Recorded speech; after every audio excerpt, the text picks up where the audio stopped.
Ungentlemanly Warfare is a new Guy Ritchie military action movie starring Henry Cavill, Alan Ritchson, Isa Gonzalez.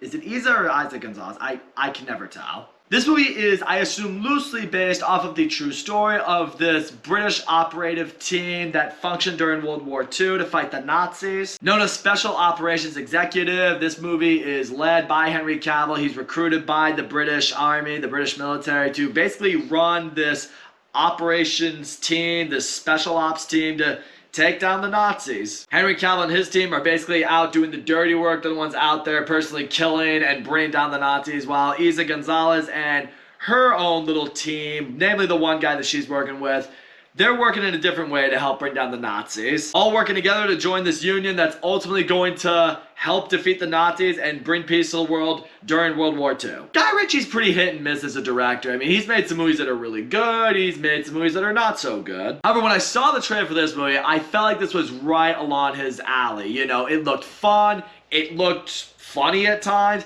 It looked like a good time at the movie theater. I was just coming off The Covenant, which was released last year. I haven't seen that yet, but I did hear that was really good, really effective. But this is a very different kind of military movie. Whereas you feel The Covenant was more hardened, more, you know, meant to make you feel something, meant to be more intense.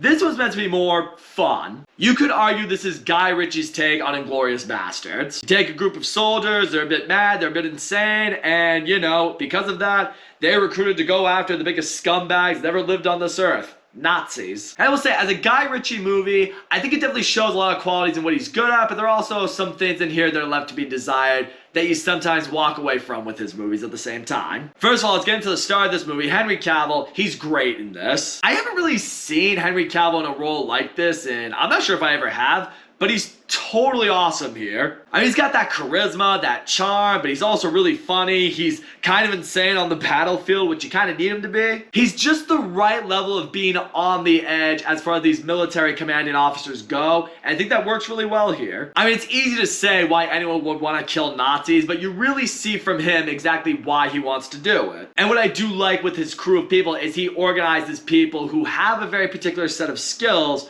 but also have a particular vendetta against the Nazis. I guess I will say one of the flaws I did have with his crew of people is I do wish we got a little bit more of a background on more of them than we did. I mean, towards the end of the movie, it shows you that whole, you know, little pictures with the text that show you it's like, okay, this is what happened with that person after war. This is kind of what they were. It's like you read some of that and it all sounds really interesting, like their backgrounds, what they did with themselves. I kind of would have maybe think the movie would have benefited more from if the team came together later on in the movie. Like, I don't know, maybe like the first quarter or third of the film, it was more of a development on these characters and then bring them all together and then they go take out the Nazis. Because then I think I would have cared more about the characters, I would have learned more about them, seen more up close and personal what made them so good at what they did. In this one, you get like a brief little description of them from Henry Cavill and then they're on the team. Because of that, the only one that I think I really personally cared for was Alan Ritchson's character, and I think that's mostly because I'm a big fan of his. You know, I've seen him in Reacher, he's awesome in Reacher, and he's really good in this movie too. He just plays this big brooding force of a human being that is really fucking good at killing Nazis, and yeah, it makes for a lot of entertainment. I will say, Isa Gonzalez's role in this movie is also one that I wish I got a little bit more invested into. I mean, comparing this movie once again to Inglourious Basterds, she kind of feels like she's in the Shoshana Dreyfus kind of character. Like, you know, she's been wronged by the Nazis.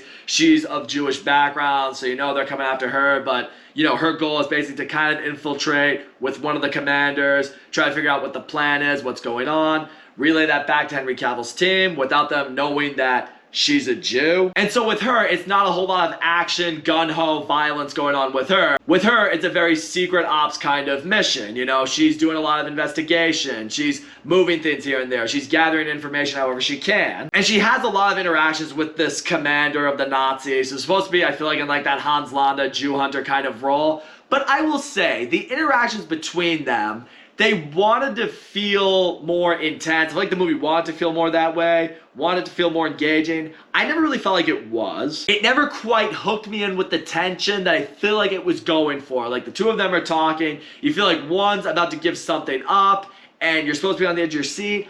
I was never really feeling that way. But ultimately, I went into this movie wanting to have fun, and I will say, the action, the mission itself, when they go down, they're taking these guys out, it's a lot of fun. A lot of insane kill shots, there's a lot of violence, there's a lot of Nazis going down in some ways that are very satisfying. And I will say, when you saw the team, when you saw everyone work together, and when it all comes together at the end, it did feel like a really good team. Like, sometimes you don't get that feel because you have kind of two sides of this team going off doing certain things, acting against the Nazis in particular ways. It's not until that final act of the movie when they all come together and they go for this big mission that's ultimately going to really bring the Nazis down that it all really comes together, and that's when it is a really good time. There's a lot of action, there's a lot of stuff that really needs to go right. They have to do a lot of improvisation in order to pull something really, really big off. Throughout the movie, you were rooting for them anyway, but it's by this point, you are really, really pulling for this team, and that's what I appreciated. So all in all, the Ministry of Ungentlemanly Warfare, it was a fun Guy Ritchie movie. Henry Cavill is without question the star of this movie. He absolutely brings his A game. I love seeing him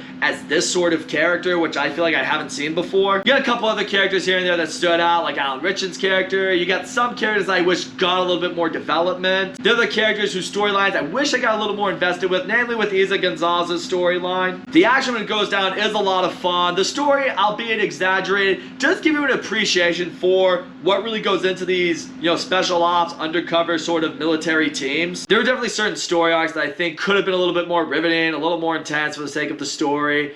I also think we could have gone a lot more development on the characters, so it doesn't take until the very end of the story to really, really become invested with this team. In the end, is the movie as good as Inglourious Basterds? Absolutely not. Is it as good as some Guy Ritchie classics like Snatch or The Gentleman? Definitely not. But in the end, it brought me the enjoyment in the areas where I was really looking for enjoyment.